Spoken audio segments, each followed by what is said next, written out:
Ever wanted to take your Visual Studio settings with you to another computer?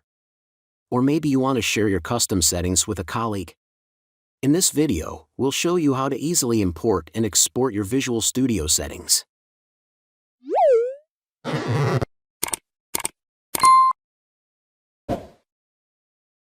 Go to Debug. Click on Options.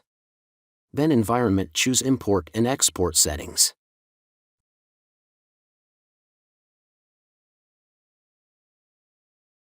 Click on Browse and choose Place Save File Settings.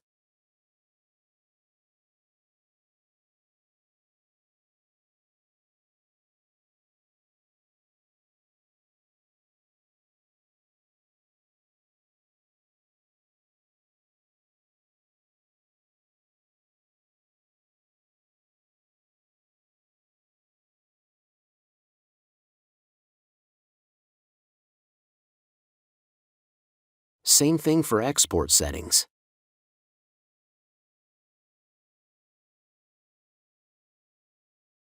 Choose File Settings. I hope this helps. Let me know if you have any other questions.